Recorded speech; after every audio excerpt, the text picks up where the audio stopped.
Somos Iglesia Cristiana El Almendro. Fe, oración y servicio. Hola, ¿cómo están, familia El Almendro? Deseando que para todos y cada uno de ustedes sea una noche grande, ricas y abundantes bendiciones. Vamos al texto que está en Juan. Vamos a Juan capítulo 21. Vamos a estar leyendo todo el capítulo 21 y vamos a estar también contextualizando Mateo capítulo 4 y Mateo capítulo 5. La importancia de contextualizar el texto la vamos a ver hoy. Antes de iniciar con el texto, quiero hablarles a ustedes de algo principal en la vida de creencia. Muchas veces nosotros nos preguntamos cómo vivir la vida de creencia o qué es lo que pide Dios de mí. Sí, o sea, básicamente nosotros tenemos confusión. Una confusión seria acerca de cómo vivir la vida de creencia. Entonces, a veces, por ejemplo, nosotros tenemos conceptos preconcebidos o muchas veces son influenciados por malas experiencias o por otros pastores de pronto de mala procedencia. Y digo pastores de mala procedencia es porque definitivamente en la actualidad con lo primero que hay que tener cuidado es con el mismo evangelio. No en vano, siempre he dicho que a los primeros que tenemos que predicarle en la actualidad son a los mismos cristianos. ¿Y esto por qué? Porque, por ejemplo, yo en algún momento le he hecho varias preguntas con respecto a esto mismo que voy a explicar hoy a muchos creyentes.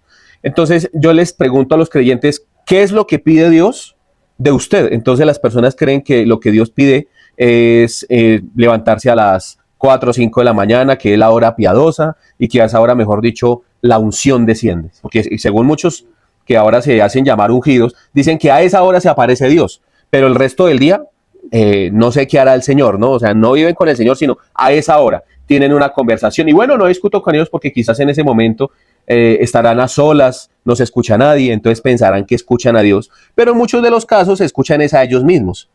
Pero bueno, por otro lado, muchos otros piensan que es la lectura, estar comiendo Biblia. Por otro lado, otros piensan que es vivir una vida en legalismo, o sea, completamente obedeciendo la ley. Otros piensan que es una vida en integridad, mejor dicho, que usted tiene que levantarse muy temprano, orar, leer la Biblia, estar ayunando a cada rato. Y a eso le llaman someterse o buscar a Dios. Entonces, el concepto que las personas piensan de lo que Dios pide es algo diferente a lo que verdaderamente Dios pide.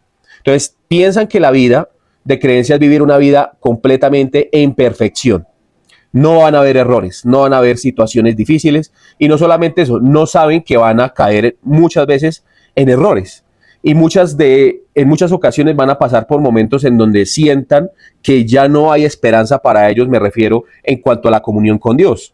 Entonces, si nosotros basamos nuestra forma de ver o la comunión con Dios en nuestros errores, en nuestros aciertos y desaciertos, estaríamos negando completamente la obra de Cristo. ¿Por qué? Porque precisamente hoy voy a hablar de algo que empecé la semana antepasada y es hablar acerca del apóstol Pedro. El apóstol Pedro es un creyente normal, común y silvestre, igual a cualquier otro creyente. Y el apóstol Pablo nos habla mucho de lo que nosotros somos como creyentes. Hay unas figuras excepcionales, extraordinarias, como el apóstol Pablo. El apóstol Pablo, usted mira que era un hombre aprobado, un hombre serio, un hombre que definitivamente la gente, al escucharlo a él, no solamente por eso, sino también por la experiencia de lo que él hablaba, la forma de interpretar los textos, y no solamente esto, sino que gracias a la experiencia que tuvo él y a lo que hizo el Espíritu Santo, a través de él, es que usted y yo tenemos doctrina. El apóstol Pablo es un creyente muy diferente al apóstol Pedro. El apóstol Pedro es un hombre más pasional, es un hombre diferente. Uno piensa que el apóstol Pedro es un creyente perfecto, ¿sí? Pero hay imperfección en lo que hizo el apóstol Pedro. Mire, qué cosa o qué algo raro que nosotros pensamos en la actualidad, y es que pensamos como les colocamos santos, pensamos que vivieron una vida en santidad. Y nosotros pensamos que definitivamente ellos van a ser seres muy, muy, muy, muy perfectos y que fueron, mejor dicho, que nunca cometieron un error. Y ahí es donde está el problema del asunto, porque la Biblia dejó ver errores en el apóstol Pedro, en el apóstol Pablo. Incluso el apóstol Pablo en algún momento dijo, miserable de mí, ¿quién me librará de este cuerpo de muerte? Pues aún lo que no quiero hacer, eso hago. Entonces Dios le permite al apóstol Pablo un aguijón. Y ese aguijón lo permite para aterrizarlo. O sea, Pablo era un hombre muy aterrizado en la vida de fe. Pero aún ser así, Dios permite alguna situación en él para que él se dé cuenta de que es un ser humano, de que está sujeto a depender de Cristo. En la vida de creencia nosotros debemos pensar que no es conforme a nuestro pensamiento ni conforme a lo que nosotros calculemos. ¿Por qué le digo yo esto a usted? Porque definitivamente las personas no leen su Biblia. Si usted entendiera la vida de creencia de estos señores, del apóstol Pablo, del apóstol Pedro y de muchos de sus discípulos, usted se daría cuenta de que quizás usted en la vida de creencia no esté tan mal. O sea, ahí es donde está el tema. Una cosa es clara, todos cometemos errores en la vida de creencia, pero la exigencia del mundo hacia el creyente es algo muy tenaz. O sea, el mundo desea ver en nosotros algo que muchas veces nosotros no podemos brindar. O sea, nosotros no podemos ofrecerle al mundo algo que verdaderamente solamente puede ofrecer Cristo, y eso es perfección. Pero aún así nosotros somos embajadores de Cristo y debemos de comportarnos como embajadores, ¿no? Dignamente, decorosamente. Pero eso no quiere decir de que usted va a completamente ser un ángel aquí en la tierra sin pecado, sin defecto. Es imposible. Entonces, el único perfecto, ¿quién es? Dios. Noten algo importante. Antes de la elaboración del ser humano, antes de la formación del ser humano, hubo alguien llamado Satanás y se rebeló a su Señor. Entonces, si ni los ángeles pudieron mantener esa perfección que muchas veces los creyentes le piden a otros, y eso que estaban delante de la presencia de Dios, ahora nosotros como seres humanos tenemos que ser conscientes de lo insensatos que a veces somos, de lo vasijas frágiles que somos. O sea, los ángeles se rebelaron, gran parte. Entonces, ¿qué puedo yo esperar de un simple creyente? Esa es la cuestión. Ahora, ¿qué espera Dios del creyente? Es la respuesta que les quiero dar el día de hoy. Porque muchos se preguntarán, bueno, pero ¿qué pide Dios de mí? Yo me voy a equivocar. Y hay muchos otros que es peor aún, creen que pueden vivir una vida en perfección. Y eso es peor. Porque entonces entran en un legalismo y empiezan a someter a otros a que cumplan completamente la Torá, la ley. Y yo miro en esas personas, por ejemplo, hace un tiempo conocí a un señor que decía que Yeshua Yamashia y que él, mejor dicho, un judío mesiánico. Es una combinación bastante rara. Y mejor dicho, que era judío mesiánico y que, mejor dicho, que la Torá, Baruch, y eso me empezaba a decir, y una cantidad de terminaciones en hebreo. Yo estudio hebreo, pero bueno, lo importante era que decía él que la ley era lo más importante en la vida de creencia de una persona. Le pregunté en alguna ocasión que si conocía todos los 613 códigos.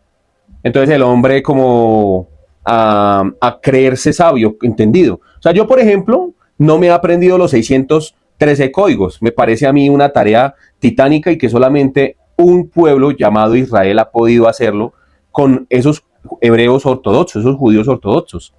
Y yo le decía, ¿usted conoce la ley? Me decía, porque la ley hay que cumplirla. Le decía yo, ¿pero usted conoce la ley?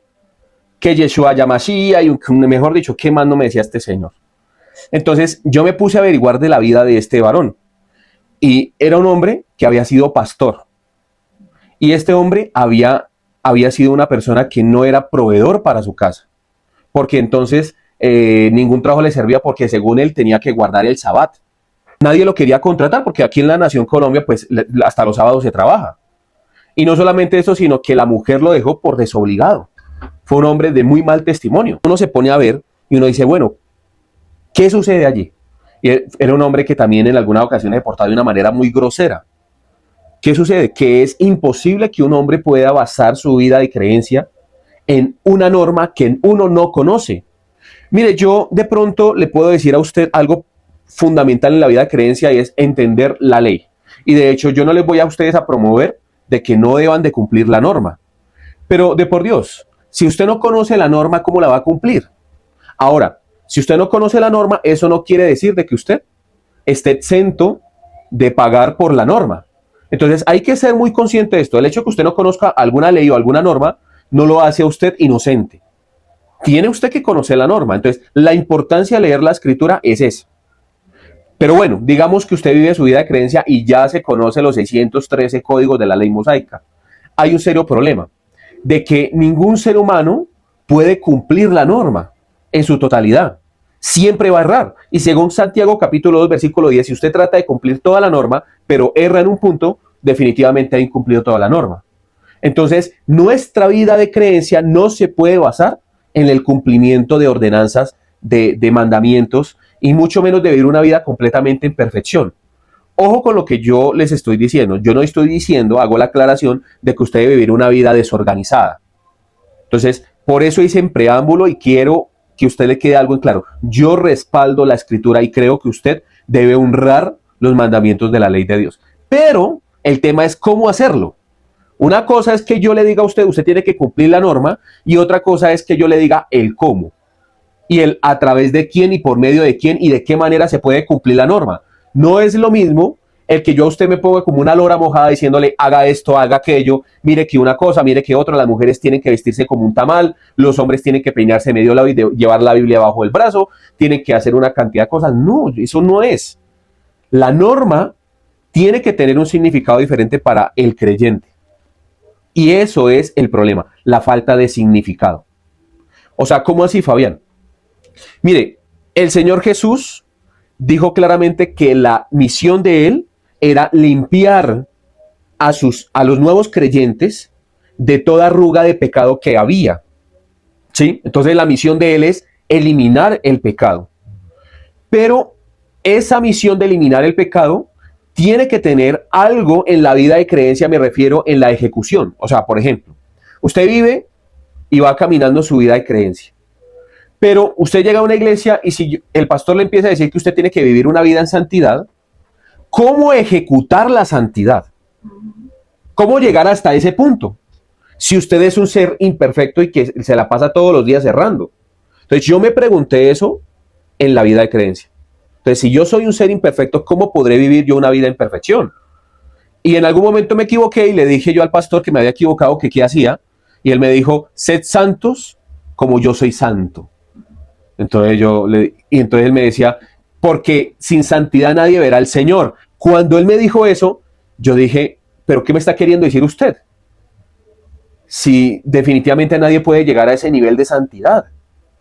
Él me decía, la escritura es clara cuando dice, sin santidad nadie verá al Señor. ¿Pero cómo, hermano? Entonces, él sabía que yo sabía cómo él era de imperfecto. Yo sabía que él como pastor era un hombre difícil con su esposa, con las personas que estaban alrededor, trataba mal a la gente, era una persona arbitraria, era una persona interesada, se la pasaba andando con personas que tenían vehículos, los explotaba.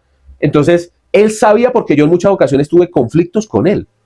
Entonces él me decía, sed santos como yo soy santo, dice el Señor. No me pudo resolver nada más, como ese que se hacía llamar judío mesiánico. También no me supo resolver, no me supo mostrar cuál era la ley que él tanto decía profesar. Y tenía una vida completamente en error. La mujer lo dejó completamente alejado de cualquier circunstancia en el evangelio. ¿Por qué? Porque este hombre se separó de su mujer y perdió el pastorado. No lo dejaron pastorear más. Entonces también tuvo un conflicto, un tema con mujeres. Entonces cuando usted se da cuenta de esto, usted dice, tenemos un serio problema. Y es que la vida de creencia no puede basarse en la norma. Tiene que basarse en aquel que cumplió la norma. Ahí es donde yo quiero que ustedes entiendan el significado de la vida de creencia. Vuelvo y lo repito, la vida de creencia no se basa en cumplir la norma, sino en depender de aquel que sí cumplió la norma. Y eso lo voy a mostrar en el contexto de todo lo que les quiero explicar el día de hoy. Entonces, ahora sí vamos al texto entendiendo lo que les quiero explicar en el preámbulo, ¿no?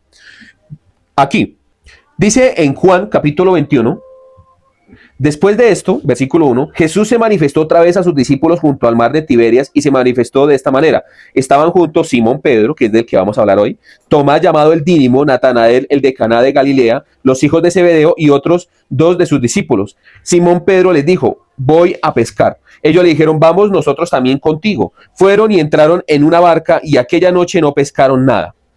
Cuando ya iba amaneciendo, se presentó Jesús en la playa, mas los discípulos no sabían que era Jesús. Y les dijo, hijitos, ¿tenéis algo de comer? Le respondieron, no. Él les dijo, echad la red a la derecha de la barca y hallaréis. Entonces la echaron y ya no podían sacar por la gran cantidad de peces la red. Entonces aquel discípulo a quien Jesús amaba dijo a Pedro, es el Señor, Simón Pedro. Cuando oyó que era el Señor, se ciñó la ropa porque se había despojado de ella y se echó al mar. y los otros discípulos vinieron con la barca arrastrando la red de peces, pues no distaban de tierra sino 200 codos. Al descender a tierra vieron brasas puestas y un pez encima de ellas y pan. Jesús le dijo: traed de los peces que acabáis de pescar. Subió Simón Pedro y sacó la red a tierra llena de grandes peces, 153, y aun siendo tantos, la red no se rompió. Recuerden esta parte, la red no se rompió. Les dijo Jesús: venid, comed, y ninguno de los discípulos se atrevía a preguntarle: ¿tú quién eres?, sabiendo que era el Señor. Vino pues Jesús y tomó el pan y les dio, y asimismo el pescado. Esta era ya la tercera vez que Jesús se manifestaba a sus discípulos después de haber resucitado de los muertos. Hay varios ingredientes que de pronto los que tienen algo de memoria acá recordarán un episodio anterior, sobre todo cuando se presenta por primera vez Jesús a la orilla de la playa, como lo expliqué la semana pasada, que eso está en Mateo capítulo 4, en donde el Señor Jesús iba caminando por la orilla de la playa, la gente lo asediaba, se subió a una barca y les dijo a ellos que se metieran un poco en el mar debido a que la gente estaba allí escuchando sus enseñanzas. Después de esto les dijo: bogue mar adentro, y los hizo pescar gran cantidad de peces, y era tanta la cantidad de peces que pescaron que en realidad no la podían subir, ¿cierto? Lo cierto es que están los hijos de Zebedeo, ahí llama a varios de sus discípulos, pero ellos estaban remendando las redes. Aquí hay un ingrediente que es que la red no se rompió. Entonces, hay varias cosas que están puestas allí, pero prácticamente es como si el Señor hiciera un reseteo en la vida de los discípulos. ¿Qué quiero decir yo? Que cuando Él se les presentó a la orilla de la playa, los discípulos no entendieron quién se les subió a la barca en un inicio. No sabían bien a quién estaban siguiendo. Y no solamente esto, sino que se les volvió a presentar de la misma manera. Como se les presentó en la playa, se les presentó de esta misma manera a la orilla de la playa, Él teniéndoles un desayuno a la orilla de la playa. ¿Sí? Entonces, mire que es muy interesante esto, porque prácticamente es como si le estuviera diciendo Jesús a Pedro: volvamos a empezar, volvamos a iniciar. O sea, es que ahí es donde está la situación. Cuando recién se le apareció a Pedro, que está en Mateo capítulo 4, Pedro cayó de rodillas ante Jesús. ¿Por qué? Porque se llenó las barcas de pescado y él tuvo temor, preguntándose: ¿quién es este que aún los pescados le obedecen?, ¿no? Y él dijo: perdóname, Señor, porque soy un hombre miserable, aléjate de mí, no soy digno de que me mires. Pero esa apariencia de piedad de Pedro tuvo un proceso desde su inicio. Recordemos que Pedro, después de esto, en algunas ocasiones decía cosas muy buenas, pero en otras la embarraba. En una ocasión le dijo al Señor, le preguntó el Señor: ¿quién dice la gente que soy yo? ¿Quién dice la gente que soy yo? Entonces la gente le decía: no, que eras el de Elías, que había de venir, que eras como Juan el Bautista y una cantidad de cosas, ¿no? Después le dijo: ¿quién vosotros dices que soy yo?, preguntándole a sus discípulos. Pedro le respondió: tú eres el Cristo, el Hijo de Dios. Pero él después dijo que le era necesario padecer y morir y resucitar, y dijo: no te acontezca esto a ti, Señor, mejor dicho. Y Jesús le dice: aléjate de mí, Satanás, porque me eres piedra de tropiezo. Sin contar el incidente con Malco, antes de que entregaran al Señor Jesús, que no sé para qué cargaba un machete, con el discurso del Señor Jesús, que era un discurso pacifista, ¿no? No era un discurso tampoco que el Señor Jesús estuviera diciendo: vamos a armarle guerra al Imperio Romano, no. Señor Jesús antes decía que había que poner la otra mejilla, pero Pedro, por si las moscas le obligaban a poner la otra mejilla, tenía su machetico. Entonces, ustedes pueden ver la vida del apóstol Pedro con una lupa aquí en la Biblia, y usted se va a dar cuenta de que no es lo que le cuentan a uno muchas veces, que le dicen a uno que todo es una perfección. Entonces, el Señor Jesús lo llevaba paso a paso. En alguna ocasión se les presentó caminando en el mar, y Pedro dijo: Señor, si tú eres el Hijo de Dios, hazme que yo camine sobre las aguas. Caminó un poco y después se hundió y le dijo: hombre de poca fe, ¿por qué dudaste?, ¿no? Entonces la vida de Pedro es una vida muy, muy a la del creyente normal. Sus subidas, sus bajadas, sus caídas, sus levantares, la duda en el corazón, el no acepto como me lo está diciendo el Señor, no acepto lo que está diciendo Jesús, pero aún así como que lo sigo de lejos, porque definitivamente me parece que tienen algo razón. O sea, esa es la vida de muchos creyentes. Entonces, es interesante ver el proceso de Pedro. Pedro, un hombre que definitivamente en muchas ocasiones disfrutó del glamour que era ser el discípulo de Jesús. En algunas ocasiones se aprovechaba, en otras ocasiones no quería que nadie se le acercara a Jesús. Era una persona muy pasional, envidiosa, celosa. O sea, si usted mira a Pedro, de hecho les voy a mostrar algo interesante. Vamos ahí al mismo capítulo 21. Vamos a adelantarnos porque esto se les iba a mostrar después, pero mire, hablando de los celos, el versículo 20 del capítulo 21. Volviéndose Pedro, vio que le seguía el discípulo a quien amaba a Jesús. El mismo que en la cena se había recostado al lado de él y le había dicho, Señor, ¿quién es el que te ha de entregar? Cuando Pedro le vio, dijo a Jesús, Señor, ¿y qué de este? Jesús le dijo, si quiero que él quede hasta que yo venga, que a ti, sígueme tú. Este dicho se extendió entonces entre los hermanos, que aquel discípulo no moriría, pero Jesús no le dijo que no moriría, sino si quiero que él quede hasta que yo venga, que a ti. Cuando usted mira acá, usted puede ver celos de parte de este señor Pedro. Incluso, tengo que yo decirles que incluso después de que recibe la comisión, y él no quería obedecer a Jesús, ¿por qué? Porque no le parecía. La vida de Pedro es una vida muy parecida a la de nosotros. Entonces, le obedezco, pero no me convence. Estoy, pero no estoy tan de acuerdo. Lo sigo, pero lo sigo de lejos. Estoy de acuerdo con algunas cosas, pero no me voy a someter a eso. Entonces, es una vida que habla no solamente del creyente, sino habla de nuestra percepción frente a Dios. Esa es la cuestión. Entonces, una de las cosas que el Señor pide de nosotros, porque es la respuesta que les quiero dar el día de hoy, no es la perfección, porque si no, no se le aparece a Pedro. Una de las cosas que nosotros pensamos es que Dios desea de nosotros vivir una vida completamente intachable, que de nosotros la gente se admire y de que digan, oh, qué hermosa familia tiene, oh, mire, ese señor pulula unción. Y no, no es así. ¿Qué es lo que desea Dios? Está en el versículo intermedio, apacienta mis ovejas. Entonces, noten que del versículo 14 salté ahorita al 20 para decirle y mostrarle a ustedes la envidia de Pedro. Miren lo que dice el versículo 15. Cuando hubieron comido, volvemos al episodio en donde está a la orilla de la playa y se encuentra con el Señor Jesús y todos están cari agachados, porque Pedro sabía que la debía, ¿no? Se botó al agua, fue el primero en llegar a la playa. Mire lo sanguíneo que era este hombre. Se botó a la playa. Lo primero que hizo fue agachar su cabeza. Y cuando se presenta frente a Jesús, no le podía dar cara. Ninguno le podía dar cara. Entonces, en ese momento, imagínense ese silencio tan incómodo. Está el Señor Jesús cocinando. ¿No les ha pasado con sus esposas, con su mamá? En el momento, alguna persona que usted la ha embarrado y precisa usted llega en ese momento y esa persona anda callada, ofendida, y usted, ay Dios mío, yo la embarré, yo la hice, ay Dios mío, ¿y ahora cómo hago para remendar el error? Pero mejor no le digo nada porque mejor dicho me prende, ¿no? Esa es la cuestión. Entonces hay ese silencio, pero ahora imagínese, eso es algo peor porque definitivamente él había negado al maestro. Él había negado al maestro y él sabía que posiblemente Jesús le podía decir, hermano, ¿usted qué hace acá? Usted me negó. ¿Sí? Entonces, él, con la cabeza agachada, se presenta frente a su maestro. Y todo el mundo ahí en silencio. Entonces, hay algo que rompe el silencio. Vamos a leer versículo 15. Cuando hubieron comido, note que el silencio pasó hasta después de la comida. Jesús dijo a Simón Pedro, ¿quién? Jesús. Simón, hijo de Jonás, ¿me amas más que estos? Entonces, los otros discípulos no lo negaron. Él sí. ¿Usted qué? Dice que me ama, que definitivamente iría hasta el infinito y más allá por mí. ¿Usted me ama? Entonces le respondió, sí, Señor, tú sabes que te amo. Él le dijo, apacienta mis corderos. Recuerden esa última frase. Volvió a decirle la segunda vez, Simón, hijo de Jonás, ¿me amas?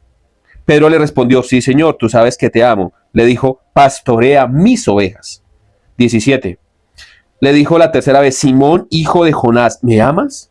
Pedro se entristeció de que le dijera la tercera vez, ¿me amas? Y le respondió, Señor, tú lo sabes todo. Tú sabes que te amo. Jesús le dijo, apacienta mis ovejas. Note aquí lo que le va a decir que es importantísimo para desarrollar lo que le quiero mostrar a ustedes. De cierto te digo que cuando eras más joven te ceñías, o sea, hacías lo que se te daba la gana. E ibas a donde querías, mas cuando ya seas viejo, extenderás tus manos y te ceñirá otro y te llevará a donde no quieres. Esto dijo dando a entender con qué muerte había de glorificar a Dios, y dicho esto, añadió, sígueme. Note que está diciendo, usted de joven hacía y deshacía, pero ya de viejo no va a ser así. Usted va a madurar en la fe, y esa madurez en la fe lo va a llevar a morir de una manera que usted no va a ser glorificado. Usted me va a glorificar a mí, porque yo soy el que lo voy a llevar a esa muerte. Ya no va a ser su voluntad. Ahí es donde está la cuestión, que el Señor es el que lleva al creyente a morir. El Señor es el que lleva al creyente a vivir la vida de creencia. Él es el autor, el que crea todo y el consumador de la fe. O sea, Dios crea el caos y la vacuidad, y Él mismo es el que se aparece y dice, sea la luz, y es la luz. Él es el creador de todo. Nosotros queremos ser el creador de nuestra realidad. Para el creyente es difícil y es un problema el entender que no es en sus propias fuerzas, que no está en sus manos el poder cambiar, que se tiene que someter a aquel que cumplió la norma. Ahí es donde está el problema del asunto. Entonces las personas creen que vivir una vida de creencia es ayunar, orar, leer, asistir a algún lugar. Y eso es importante, pero eso no es buscar a Dios. Eso es el resultado de buscar de Dios verdaderamente. El resultado. Pero también puede ser el resultado de la religiosidad que hay en el corazón del creyente, del falso temor, de que yo estoy acá porque temo a la condenación del infierno. Pero es que Dios nunca ha querido esclavos. Dios quiere a hijos que estén allí por amor, por obediencia a lo que Él dejó estipulado, pero por esa obediencia que tienen en Jesús, no por la obediencia que ellos dicen tener con una falsa piedad. ¿Me hago explicar? No es lo mismo que usted crea que obedece a Jesús a que usted verdaderamente obedezca a Jesús. Entonces, esas iglesias legalistas, muchas corrientes de judíos mesiánicos están en un serio error. Las iglesias adventistas están en un serio error, porque creen que pueden cumplir la norma, pero la norma jamás la podrán cumplir ellos. Se van a equivocar. Y cualquier adventista que me vea a través de estos medios, cualquier legalista que me vea a través de estos medios, incluso cualquier judío mesiánico que me vea a través de estos medios, usted no me dejará mentir a mí, en donde su vida tiene errores. Váyase a Santiago capítulo 2, versículo 10, dice, pero si usted trata de cumplir toda la norma, pero incumple una, ha quebrantado toda la norma. Usted no cumple la norma. El único que ha podido cumplir la norma es Jesús. ¿Cómo se puede cumplir la norma? Sometiéndose a Jesús. Qué pena que muchos estén cansados de esto que les estoy diciendo, pero es la realidad. Si no nos sometemos a Jesús, no podremos llegar ni a la esquina. Somos necios. Entonces, pero bueno, Fabián, susténteme eso. Quiero que usted me muestre con la Biblia, porque es que usted habla mucha carreta, hermano. Vamos a Mateo capítulo 4 y 5. Entonces allí, como se los vengo hablando, está el texto de Mateo capítulo 4, que usted puede ver la tentación de Jesús, obviamente todos los conocen, cuando fue llevado al desierto. O sea, le estoy contextualizando, ¿no? En donde es tentado varias veces el Señor Jesús, pero siempre responde con la Escritura. Jesús principia su ministerio, y allí es donde se encuentra a aquellos discípulos y les promete que ellos van a ser pescadores de hombres, ¿no? Lo curioso es que después de esto lo lleva a un monte y empieza con las bienaventuranzas. Entonces ellos pensaron que iban a hacer una gran revolución y que iban a llevar a la libertad al pueblo judío, iban a conquistar nuevamente a Roma. Pero no, al escuchar al Señor Jesús empieza un sermón larguísimo. Bienaventurados, bienaventurados, pero no es bienaventurados si cargan una espada para definitivamente acabar con el imperio romano, no. Bienaventurados si os persiguen, bienaventurados si les pasan estas determinadas cosas por mi causa. Mire, es un discurso tan difícil de oír que ellos en ese momento pensarían, ¿en qué nos metimos con este Señor? Hay una situación en el versículo 13 y el versículo 14, en donde él dice que vosotros sois la sal de la tierra y la luz del mundo. O sea, esa tarea que él está haciendo, le está diciéndole a los discípulos que ellos ahora van a ser ¿qué? La sal y la luz del mundo. Y llegan al versículo 17 y ahí es donde yo me quiero detener. Jesús y la ley. Entonces cuando usted mira acá, lo llama, ¿no? Después de ser tentado, él empieza su ministerio y llama a los discípulos, después les dice a ellos, bienaventurados los pobres en espíritu, cosa que nadie quería oír. Sí, o sea, definitivamente bienaventurados los mansos. ¿Quién quería ser manso con un imperio ahí que los tenían subyugados? Bienaventurados los que tienen hambre, nadie quería tener hambre y sed. O sea, definitivamente, ¿sí? Eso era algo difícil de oír, aunque le está mencionando la justicia, en cierta forma, le está diciendo bienaventurados, o sea, definitivamente ustedes son bendecidos si tienen esa sed. Ellos no quieren tener la sed de justicia, ellos quieren vivir en libertad y que su justicia sea conforme a lo que ellos tienen estipulado. Y ahí voy con el primer punto. La justificación propia es un serio problema para entender lo que Dios quiere de cada uno de nosotros. Ay, Fabián, pero ya suéltela de una vez. ¿Qué es lo que Dios demanda de nosotros? Precisamente es eso, justicia. No es perfección. No es que usted viva una vida en una perfección absoluta y en opulencia, una vida inquebrantable, que mejor dicho nadie le diga, oiga, usted cometió tal error. No, es justicia. Y la justicia es lo que demanda Dios. La justicia, como nosotros la entendemos hoy, es una justicia completamente diferente a la que nosotros nos imaginamos. La justicia de la palabra y la justicia de Dios es algo que demanda Dios desde el inicio de los tiempos. Y finalmente, por ejemplo, nosotros vemos, por ejemplo, Corintios capítulo 13, la preeminencia del amor, y él les dice a ellos que el amor es lo primordial. ¿Por qué el amor? O sea, si yo hago cualquier cantidad de cosas, hablo en lenguas, hago milagros, hago y deshago, pero si no tengo amor, vengo a ser como metal que resuena o címbalo que retiñe. Porque el amor es el principio de la justicia. ¿A qué me refiero yo? ¿Al amor humano? A cualquier amor no. Al amor que solamente puede brindar Jesús en la vida del creyente. Al amor que Él expresó en la cruz. ¿Por qué digo esto? Porque la justicia para nosotros es una justicia egoísta. Nosotros tenemos una forma de ver lo justo. Dios tiene otra. Es importante que entiendan que Dios demanda la justicia, pero la justicia de Él. ¿A qué me refiero yo con esto? Vamos a leer. No penséis que he venido para abrogar la ley y los profetas. No he venido para abrogar, sino para cumplir. Entonces, versículo 17. Note aquí qué es lo que le estoy diciendo. Él vino a cumplir. Entonces, nosotros debemos someternos al que pudo cumplir la ley, o sea, Él. Porque muchos dicen, ahí dice la escritura que Él no ha venido a abrogar la ley y los profetas, por lo tanto tenemos que cumplir la ley. No, ahí lo que está diciendo es que Él no vino a desechar la ley, Él vino a cumplir la ley. Él, Jesús. Y si usted tiene a Jesús, Jesús pone en su corazón cumplir la norma, ¿sí o no?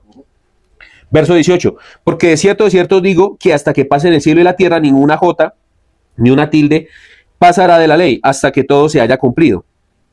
Escuche lo que dice acá, de manera que cualquiera que quebrante uno de estos mandamientos, muy pequeño y así enseñe a los hombres, muy pequeño será llamado en el reino de los cielos, mas cualquiera que los haga y los enseñe, este será llamado grande en el reino de los cielos.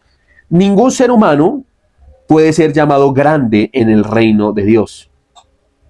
Pero él está refiriéndose a los escribas y fariseos y a toda aquella persona que cree que puede cumplir la norma. Toda aquella persona que cree que puede cumplir la perfección que solamente pudo cumplir Jesús, esa persona va a ser llamada pequeña. ¿Por qué? Porque no puede llegar al nivel de Jesús. Una cosa es que usted crea que usted es perfecto y otra cosa es que usted lo sea. Y si usted cree que usted es perfecto, usted va a amar estar en los primeros lugares de la iglesia. Va a amar que las personas lo adulen. Va a amar que muchas personas estén pendientes de todo lo que usted hace. Y a eso se le llamamos nosotros ego. Dice, mas cualquiera que cumpla el mandamiento y lo enseñe, va a ser llamado grande en el reino de los cielos. Y el único digno de gloria, honra, inmortalidad y ser alabado es Jesús. Entonces, el único grande es Jesús. Entonces, Él dice, yo no vengo a eliminar la ley. Yo vine a cumplir con el antiguo pacto. Porque ustedes lo invalidaron. Estaba diciéndole al pueblo de Israel. Mas yo vengo a cumplir el pacto que ustedes invalidaron. Y todo aquel que dice que puede cumplir la norma, pero no la cumple y que enseñe así y que quebrante el mandamiento va a ser llamado pequeño. Pero todo aquel que cumple la norma y que así lo enseñe va a ser llamado grande. Y yo soy el único grande aquí. ¿Nota lo que está tratando de decir ahí el texto? Obviamente estos textos son mal interpretados por algunos que quieren vivir en legalismo y le dicen a usted que usted tiene que enseñar, vivir una perfección y enseñar para ser llamado grande, pero ninguno va a ser llamado grande en el reino de Dios. Ninguno tenga más alto concepto de sí mismo, decía el apóstol Pablo, que el que debería tener. Jesús y la ira. Perdón, el versículo 20 es importante que lo recalque. Porque os digo que si vuestra justicia no fuere mayor que la de los escribas y fariseos, no entraréis en el reino de los cielos. La justicia. De cierto os digo que si vuestra justicia no es mayor que la de los escribas y fariseos, ¿no? ¿Sí notan que le está hablando a ellos? Que creen que pueden cumplir la norma, pero que quebrantan la norma y enseñan la norma, pero en realidad son pequeños. Entonces aquí le está diciendo a sus discípulos, de cierto les digo a ustedes que si ustedes no tienen una justificación mayor que la de los escribas y fariseos, no podrán entrar al reino de los cielos. Entonces nosotros debemos de tener una justicia, una justificación no basada en la ley, porque la justificación de los escribas y fariseos era que ellos tenían la ley, que creían que poder cumplir la norma era lo único que era suficiente para entrar al reino de Dios. Entonces él dice, ustedes tienen que tener una justicia mayor. Entonces por eso les digo yo que es imposible que una persona pueda entrar por la perfección en su vida de creencia. Tiene que tener una justicia mayor. ¿Y cuál es esa justicia mayor? Sigamos leyendo. Jesús y la ira. Esto está dentro de un mismo contexto. Que tenga un título no significa de que haya cambiado la situación. No, él les está dando una charla y les está dando a entender algo. Mire lo que dice. Oíste que fue dicho a los antiguos, no matarás. Y cualquiera que matare será culpable de juicio. Pero yo os digo que cualquiera que se enoje contra su hermano será culpable de juicio. Y cualquiera que diga necio a su hermano será culpable ante el concilio. Y cualquiera que le diga fatuo quedará expuesto al infierno de fuego. Entonces ahí es donde usted puede ver que la cuestión se empieza a empeorar. Porque le dice, hay de aquel que mate porque va a ser expuesto ante un juicio y es merecedor de ese juicio. Pero cualquiera que le diga a su hermano y que piense mal acerca de su hermano y que acuse a su hermano, va a ser expuesto al infierno y que es culpable de todo. Imagínense esto que le está diciendo a los escribas y fariseos y a sus discípulos. Ya les voy a decir qué pasa acá. Por tanto, si traes tu ofrenda al altar y allí te acuerdas que tu hermano tiene algo contra ti, deja allí tu ofrenda delante del altar y anda, reconcíliate primero con tu hermano y entonces ven y presenta tu ofrenda. Ponte de acuerdo con tu adversario pronto, entre tanto que está con él en el camino. No sea que el adversario te entregue al juez y el juez al alguacil y seas echado en la cárcel. De cierto te digo que no saldrás de allí hasta que pagues el último cuadrante. Y ahí les empieza a hablar del adulterio, del divorcio, de los juramentos. Mire, usted empieza a ver, por ejemplo, el amor hacia los enemigos. Mire lo que dice acá, el versículo 38. Oíste que fue dicho ojo por ojo y diente por diente, pero yo os digo, no resistáis al que es malo. Antes a cualquiera que te hiera en una mejilla derecha, vuelve también la otra. Entonces cuando usted mira, es un discurso que ninguno podía cumplir en ese momento. ¿Y por qué les está dando ese discurso? Porque da la casualidad aquí de que ellos creían que la justicia era basada en la norma. De hecho, hasta el sol de hoy, hay muchas personas, entre ellos los judíos, que creen que la justificación para entrar al reino de Dios es la norma. ¿Notan que no es la norma? Porque ¿quién no ha pensado mal en contra de su hermano? ¿Quién no ha odiado? O sea, cuando usted mira todo esto, ¿quién no tiene problemas con una persona? Es imposible. Mientras estemos aquí en la tierra, vamos a estar así, como roca chocando, afilándonos con otras personas. Hay personas que le van a hacer daño a usted y definitivamente, posiblemente sean sus más cercanos y los que se hacen llamar sus amigos sinceros. Entonces, ahí es donde está el problema. Porque no entendemos bien el sentido de lo que él quiso decir, misericordia quiero, no sacrificio. Él está siendo duro con el pueblo y está siendo duro con los escribas y fariseos porque la justicia de ellos está basada en la perfección y eso les daba a ellos pie para apedrear personas, para decir que personas eran inmundas, para hacer excepción de personas, para robar en el templo, para hacer personas desagradables con muchas personas que eran de escasos recursos para aprovecharse de la viuda y del huérfano. Muy parecido a lo que hacen los predicadores de la prosperidad en la actualidad y de muchos falsos creyentes. Porque, mi hermano, hay un serio error en la vida de creencia en la actualidad. Por sus frutos lo conoceréis. Entonces, la gente dice, por ejemplo, yo tengo otro canal que se llama Fabián Mejía Oficial, Palabra y Verdad, y allí yo expongo a falsos maestros. Y lo primero que me escriben ahí, ¿y quién es usted para decir tal cosa en contra del ungido del Señor? Usted es una persona envidiosa, muéstreme sus frutos. Yo veo que ellos tienen grandes templos y, mejor dicho, han ganado miles de personas para Cristo. Y escriben y escriben y escriben. La pregunta es, hermano, ¿cuál es el fruto del Espíritu Santo? Al que el Señor dijo, por sus frutos los conoceréis. ¿Cuál es el fruto que demanda Dios? La justicia. Gálatas habla del fruto del Espíritu Santo. Más el fruto del Espíritu es amor, gozo, paz, paciencia, benignidad, bondad, templanza, mansedumbre, dominio propio. ¿Cómo usted piensa que tener una iglesia llena de chusma va a hacer que ese sea el fruto? Y discúlpeme si le estoy incomodando con esto que le estoy diciendo, pero es pura gente que no quiere conocer de Dios. ¿Quién le dijo a usted que tener una iglesia llena de gente que no quiere a Dios, que no ama a Dios, que no respeta a Dios? ¿Quién le dijo a usted que tener una iglesia de personas que no leen la Escritura, que no se someten a Dios, que no son personas que verdaderamente respeten el Evangelio, sino están enamorados de las luces, el humo, del predicador, que eso es fruto de Dios? El Hijo de Dios se distingue por sus frutos. Y los frutos son cristianos arrepentidos, no chusma.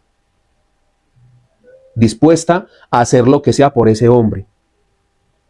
Cerrando sus ojos y negando la justicia de Dios.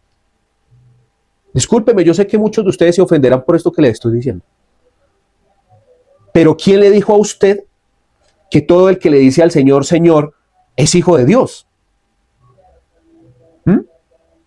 Mire, lo que nosotros tenemos en las iglesias es una cantidad de gente que lo único que sigue es el dinero. En la mayoría de iglesias, no digo todas, hay buenos pastores, hay buenas iglesias, pero esas mega iglesias están llenas de personas que son amadoras de su sí mismo. Mire, hay algo que sí le podemos agregar y le podemos valorar a los escribas y fariseos. Le voy a decir qué es. Que los escribas y fariseos conocían la norma. Los escribas y fariseos estudiaban la ley. Por lo menos trataban de entender y de conocer quién era su creador. ¿Sí o no? En la iglesia, en la actualidad, de la gran cantidad de personas que usted ve en esas congregaciones, primero, no tienen conocimiento de Dios. Segundo, siguen es al pastor. Tercero, no tienen una vida de fe correcta. Les pregunto yo, ¿qué pasará con esas personas si llega a fallecer ese pastor que tanto idolatran? Lo primero que van a hacer es colocar otro parecido a ese señor.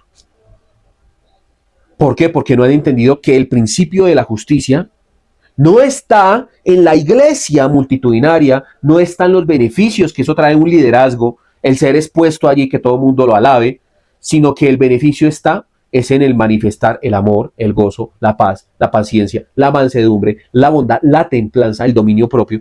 ¿Qué parte de todo esto no ha entendido? Entonces creemos que el fruto se ve es con la cantidad de personas, pero simplemente chusma. Gente que llega allá que no sabe a qué va. Que van allá por la comezón de oír. ¿Qué no hace eso la persona que lo único que desea es ir allí por un milagro? Hay gente que va allá por necesidad, pero lastimosamente es corrompida por el mal evangelio. Son personas que van allá y empiezan a ver un evangelio permeado por los intereses del pastor y de la denominación. Y como esos intereses se alinean a la necesidad que tienen, pues para ellos es genuino. O sea, por ejemplo, yo estaba escuchando al pastor Sugel Michelet y él decía que había hablado con un creyente que había durado bastantes años en la iglesia de él y que por cosas de la vida se había tenido que ir para otra iglesia y que dio con una iglesia grande de la prosperidad y que en esa iglesia también duró 10 años. Y que durante esos 10 años el hombre se dejó convencer por ese movimiento. Y entonces le preguntó al pastor Sugel Michel y le dijo, pero usted ¿por qué se congregó allí? ¿Qué lo convenció? ¿Sabe qué le dijo este señor? Le dijo, ¿sabe qué, pastor? Que el discurso de ellos es muy parecido al suyo. Dijo, ¿cómo así? ¿Cómo así que es muy parecido al mío? Dijo, porque hablan con seguridad. O sea, incluso usted habla diferente a ellos, pero ellos dicen el error con seguridad. Y saben hablarlo. Y saben comunicarlo. Y lo segundo, pastor, que es muy diferente a lo que predica usted, porque hablaban de finanzas. Y mi corazón se dejó llevar por la ambición. Entonces él dijo, la verdad me dejé llevar por la ambición. Porque toda prédica era a la motivación personal, a que yo tengo que tener las llaves para poder ser bendecido económicamente, eso y muchas otras cosas más. Entonces ahí es donde está el punto de lo que yo les quiero comunicar a ustedes el día de hoy. La justicia no tiene nada que ver con el ego. La justicia tiene que ver con manifestar los frutos de Dios en la vida de nosotros, en la iglesia, pero principalmente en nuestro diario vivir. A las 4 o 5 de la mañana, cuando usted se levanta supuestamente a recibir esa unción, porque no digo que no haya personas que se levanten a esa hora y deberían hacerlo, a los que puedan, ¿no? Pero los que no puedan no se sientan condenados, porque Dios tiene que estar las 24 horas del día, 7 días a la semana, en su vida diaria. Entonces, ese tema de que por sus frutos los conoceréis, y es la cantidad de personas que tienen un pastor allá en la iglesia, eso ya está mandado a recoger. No es. Es que usted evidencia de que en ese Señor estén las cualidades del Espíritu Santo, que sea un hombre bondadoso, que sea un hombre lleno de amor, del amor de Dios. Y yo no creo que el señor Ricardo Rodríguez, la señora María Patricia Rodríguez, el señor Eduardo Cañas Estrada, yo no creo que muchas veces, por ejemplo, el pastor Enrique Gómez de Bethesda y muchos otros hombres que se me pasarían aquí a mencionar, que son muchísimos, no digo solamente de la nación aquí Colombia, sino, por ejemplo, Yesenia Ten, Lisney Defón, hay personas, Tito Ricardo Di Rocco, Otoniel Fon, y usted los mira que son personas que andan con escoltas, que viven una vida de opulencia, que son estrellas en sus denominaciones, y que lo único que hacen es ser como modelos de influencers, vendiéndole una vida a las personas que no es, poniendo cargas en las personas que no son, y diciéndoles que ese es el evangelio correcto. Usted quiere ver una iglesia que tiene el evangelio correcto, es una iglesia que verdaderamente predique lo que está escrito, que les ponga a usted correctamente la escritura. Pero ya hay que dejar de creer en fábulas. Hay que poner los pies en la tierra, usted que me ve allá al otro lado de la pantalla y las personas que están acá. Hay que poner los pies en la tierra y ser conscientes que la vida de creencia se vive todos los días. No un día a la semana, no a las 4 o 5 de la mañana y el resto del día me comporto como un demonio. No. Es todos los días 24/7, porque todos los días 24/7 está el Señor con nosotros. Ese es el sentido de la vida de creencia. Y todos los días, como inició el Señor con Pedro, hasta cuando el Señor se lo llevó en su gloria. Y la gloria fue de Dios. Noten que después Pedro trató también de desobedecerle nuevamente a Dios. Lo manda a predicarle a los gentiles y el hombre no quería. Hasta que el Señor dijo, ay, Dios mío. Lo llevó a una terraza y le dijo, a ver, le puso una cantidad de animales allí y le dijo, mata y come. No llames inmundo a lo que yo he hecho puro. O sea, entender la justicia de Dios es que Dios mira a una persona con pecado y a esa persona la justifica, la hace digna de conocer del evangelio. Amén. O sea, es que ese es el sentido del evangelio. La pureza del evangelio está en la justificación a través de la gracia, no a través de las obras. Cuando yo les menciono acá, obviamente tengo que hacer una distinción entre la justicia propia y la justicia de Dios, porque la justicia de Dios es lo que les vengo mostrando yo a ustedes desde el inicio. Todo lo que hizo el Señor Jesús, y a esto agréguele, porque le digo agregar, porque en realidad después de que vino el Espíritu Santo sobre la vida de todo creyente, todos podemos tener el fruto del Espíritu Santo. Y el fruto del Espíritu Santo no es algo que usted vaya a recibir por arte de magia. ¿Qué es lo que sucede también? Que Él empieza a formar en la vida del creyente progresivamente estos frutos. ¿Qué tiene que usted hacer? Someterse a la justicia. ¿Cuál es la justicia de Dios? Que Cristo padeció en una cruz por el perdón de pecados y que lo hizo a usted digno, no porque usted lo mereciera, sino lo hizo digno de conocerlo a Él, de entender la gracia, de vivir una vida de creencia conforme a la palabra, no conforme a su propia versión de la palabra, y que toda la vida va a estar formándolo a usted. Toda la vida. Incluso hasta en el mismo momento de llevarlo ¿a dónde? A la muerte. Hasta el último momento. ¿Sí vio lo que le dijo el Señor Jesús a Pedro? Le dijo, usted cuando joven hacía lo que quería, pero ahora ya no. Y incluso en el mismo momento en el que usted vaya a morir, yo voy a ser el que voy a permitir y proveer esa cuestión, para que la gloria jamás sea de usted. Y yo lo voy a llevar a morir. La justicia de Dios es que Dios todos los días nos va a llevar a morir. Todos los días tenemos que negarnos a nosotros mismos, aprender de Dios. No es la forma que nosotros pensamos que Dios está dispuesto a atender todos nuestros caprichos. O sea, es que el fruto del Espíritu Santo no se basa en lo que usted obtenga materialmente. Hay personas que, de hecho, yo estoy esta semana hablando con alguien y yo le decía, usted tiene problemas, pero sus problemas no son comparados con los problemas de otras personas. Yo conozco a una persona que no se puede levantar de su cama, usted se puede mover. Entonces, si usted se pone y usted pone a comparar sus problemas con los problemas de ese joven, definitivamente sus problemas se convierten en algo muy pequeño. Y hay problemas peores que los de ese joven. Entonces yo le decía, el tema aquí es que Dios lo pone a usted en situaciones para moldear su carácter y su vida. Pero esa no es la finalidad. La finalidad de todo esto es de que usted salga de esta situación y se presente ante otro problema. No es que usted solucione ese problema y de ahí en adelante todo bien. La vida en su plenitud. Van a haber momentos de alegría, van a haber momentos de felicidad, porque obviamente no todo van a ser problemas, pero siempre van a haber circunstancias. Y vivir una vida conforme a la piedad de Dios, a la vida de Dios, y lo que Dios pide de nosotros es creer en su justicia, que a pesar de que nos esté yendo mal en muchas ocasiones, creer que Dios es el que tiene el control de todo.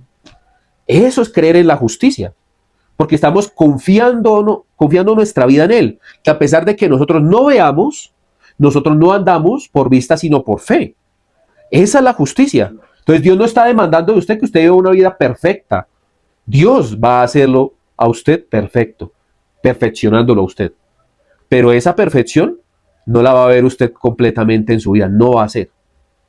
No lo vio el apóstol Pablo ni Pedro, mucho menos no lo vamos a ver nosotros. Entonces eso es entender la justicia de Dios. La justicia de Dios no se basa en lo que nosotros podamos hacer aquí en esta tierra. Se basa en lo que Jesús hace en nosotros aquí en esta tierra y después de esta vida. Esa es la justicia, de que nosotros podamos llegar ante Él y reconocer su señorío y decir, el Señor hasta aquí me ha acompañado. Pero nosotros pensamos que tenemos que vivir una vida completamente perfecta, que la gente diga, ay, mire ese Señor, cómo es de buena gente, ese Señor, cómo es de perfecto. Y hay gente que de verdad tiene mejor dominio propio y que sabe controlar muchas situaciones mejores que las de nosotros simples carnales. ¿Qué le vamos a hacer? Pero incluso ese personaje tiene sus malos pensamientos.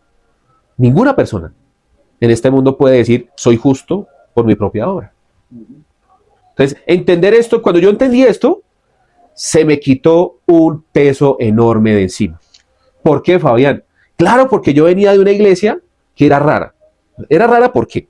Porque los pastores imperfectos, pero exigían perfección. ¿Sí? La iglesia era pentecostal, algo legalista en ocasiones, pero era pentecostal y legalista solamente con aquellas personas que no pertenecían a la rosca. Ah, pero con los de la rosca, eso había gracia por todo lado, ¿no? Estoy hablando, es que no le puedo llamar a eso gracia, en realidad. Era alcahuetería.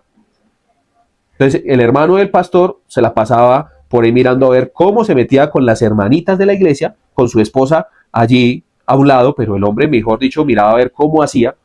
Y el pastor, dueño de esa iglesia, lo que hacía era excusándolo, acusando antes a las víctimas, diciendo que, mejor dicho, esas personas estaban haciendo caer al hermanito en pecado. Y vi muchas cosas malas allí. Pero, ay no, es que definitivamente usted no ha entendido que todo es un proceso y el amor de Dios ha inundado al pastor y es que el pastor tiene un corazón de pastor, por lo tanto, mejor dicho, ha perdonado a su hermano. Pero ¿por qué no aplica esa misma regla con todos los creyentes? Después vi a un muchacho de la alabanza que se metió con una muchacha, cometieron allí un error y definitivamente se le fueron encima. Entonces, ¿por qué no hizo lo mismo que con el hermano, con ese muchacho? Entonces, ahí es donde está el tema. Y la gente mira eso, porque la gente no es tonta. La gente mira eso y eso daña su vida de fe. Muchas personas me dicen a mí que por yo subir este tipo de videos y los videos que subo al otro canal les estoy dañando la vida de fe. Que cómo se le ocurre exponer para que la gente del mundo mire esa asquerosidad que hay en la iglesia. Le digo, ¿cómo no lo voy a hacer? Si lo que usted me está diciendo a mí es que vaya a pecar. Porque la escritura me dice que si tú sabiendo hacer lo bueno no lo haces, te es contado por pecado. Que si nosotros callamos nos hacemos cómplices y a eso se le llama impunidad. ¿Ven la vida de religiosidad que hay en algunos corazones y algunas personas? ¿Saben por qué? Porque se han formado ídolos y se han formado personas conforme a su propio corazón, negro y cochino. Por eso le llamo chusma. Y yo sé que mi esposa querrá borrar esa parte de chusma. No la borres, amor. Es que en realidad son chusma. ¿A qué le llamaba chusma en la vecindad del Chavo? Entonces, la chusma son aquellas personas que están mal ubicadas en un lugar que definitivamente no les corresponde. Porque el pecador tiene que ir con su creador y arrepentirse. No ir detrás de su ídolo para que su ídolo le avale las cosas. No es que vaya donde Florinda Mesa del Tesoro y Florinda, no te preocupes, tesoro, no te juntes con esa chusma. No. Entonces vamos a avalar lo que hacen otros. No, la chusma era Kiko. Realidad es eso. No, no era el Chavo. No era el Chavo. El que se portaba mal y el que tenía ínfulas de vivir una vida correcta, ¿quién era? Kiko. Entonces ahí es donde está el tema y no les quiero hablar, mejor dicho, de San Chavo, sino les quiero decir a ustedes que la realidad del asunto es que las personas están mal ubicadas. Mal ubicadas. ¿En dónde deberíamos nosotros estar ubicados? ¿Por quién fue Jesús? Por la persona que vivía una vida imperfecta, que reconocía que tenía una cuenta con su Creador, que conocía que no era digno de esa torta de jamón. ¿Se entendieron? Que no era digno. No era digno. Entonces, cuando el Señor vino, Él hizo digno al pueblo que andaba como indigno y le mostró su misericordia, pero no hizo lo mismo con los escribas y fariseos o, como yo digo en este caso, los tesoros, los que vivían mimados con vestiduras, mejor dicho, espléndidas, que todo el mundo, mejor dicho, los admiraba allí, que adoraban estar en los primeros lugares, que eran religiosos. Dios vio con misericordia a aquella persona que erraba. Quítesele ese peso de encima, despójese de ese peso y corra con paciencia la carrera de la fe. Esa carrera que muy pocas personas saben correr. ¿Y por qué no la saben correr? Porque no tienen conocimiento bíblico, porque no van a una iglesia que les exponga el texto. Notan que yo tomé 3 capítulos y se los contextualicé. Y esto no es gloria mía, hermano, no es que yo sepa mucho. Es que definitivamente si usted se pone a leer la Biblia con detenimiento y le pide a Dios que por favor le demuestre su gracia, que usted no sabe nada, el Señor, ¿qué va a empezar a hacer? A mostrarle a usted su gracia. Pero si usted le pide a Dios riqueza, salud y una cantidad de cosas, usted va a irse por el deseo de su corazón. Mire, los discípulos fueron llamados. Y cuando usted mira que fueron llamados los discípulos, no se hicieron casi milagros en la vida de estos. ¿Notan esto? De hecho, el único milagro que usted puede ver así fue en la suegra de Pedro, pero bueno, usted mira que ellos vieron milagros en otros. ¿Usted no notan eso? ¿Por qué no escogió al paralítico y le dijo, ahora usted va a ser mi discípulo? ¿Por qué no escogió a aquella persona que tenía de pronto lepra y le dijo, ahora usted va a ser mi discípulo? ¿Por qué? ¿No se han puesto a pensar en esas cosas? Él escoge a personas que vean el privilegio en otros. para darles a entender que ese privilegio que están recibiendo otros no es el verdadero privilegio. El verdadero privilegio es tenerlo a Él. Caminar con Él, vivir con Él. Entonces usted mira que Él privilegia y le da milagros a otros, pero usted le da solamente escritura.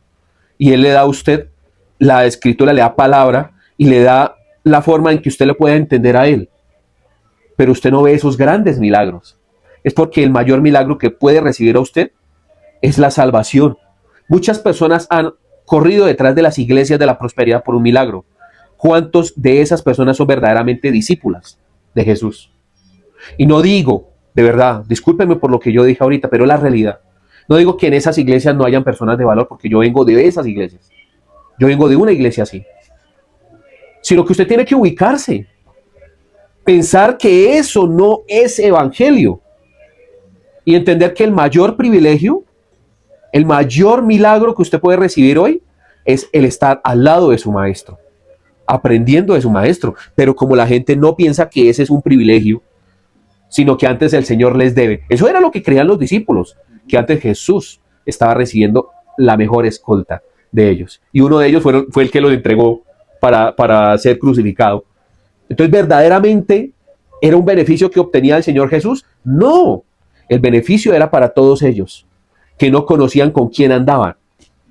Y que finalmente Pedro, que no conocía con quién andaban y quién se le había parado allí en la barca, y quién le había llenado la barca de peces, y quién lo había hecho caminar en el mar, y quién lo había enseñado durante todo ese tiempo, él no había entendido quién era Jesús. Cuando se presenta a Jesús, él empieza a entender correctamente, resucitado.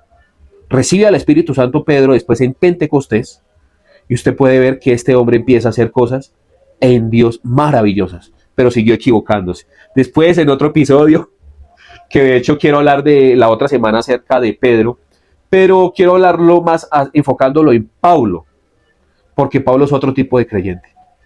Y usted mira que Pedro siguió embarrándola. Hacía excepción de personas, se comportaba de una forma cuando estaba con los judíos, se comportaba de otra manera cuando estaba con los gentiles. Era el señor Veletas. Por donde me pegue el viento, me volteo. Ese era Pedro. Pero aún así el Señor Jesús siguió trabajando en su vida. El Señor Jesús quiere trabajar en tu vida, en la vida de todas las personas que están aquí, de Miguel, de Diana, de las personas que Dios ha llamado, Dios va a seguir trabajando. No se desespere. Le animo a que siga la vida de creencia, siga su vida de fe. No es fácil. Yo sé que hay momentos en donde uno pierde la fe, se siente uno cansado, uno siente que definitivamente Dios no lo ama a uno, de que hay circunstancias que se presentan de una manera para unos, pero para usted no. O sea, definitivamente la vida de fe es una carrera, como lo dijo el apóstol Pablo, que hay que correrse ¿cómo? Con paciencia. Esa es la vida de fe. Bueno, también les invito a que se suscriban a este canal, se suscriban a los otros dos canales. Hay dos canales que he abierto. Me toca abrir otro canal, ya que por causa de algunas personas a las cuales yo les hago denuncia, me están tratando de cerrar el canal en YouTube.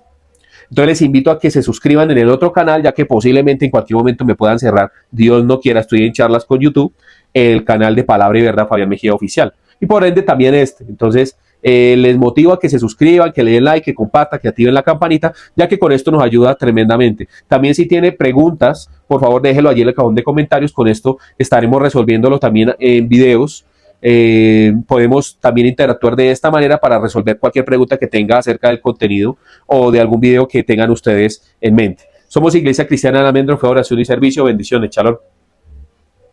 Te invitamos a que nos visites en nuestras redes sociales, comentes, compartas y dale me gusta. Nos encuentras en Facebook como Iglesia Cristiana del Almendro, Instagram El Almendro Iglesia, YouTube Iglesia Cristiana del Almendro y TikTok Iglesia del Almendro.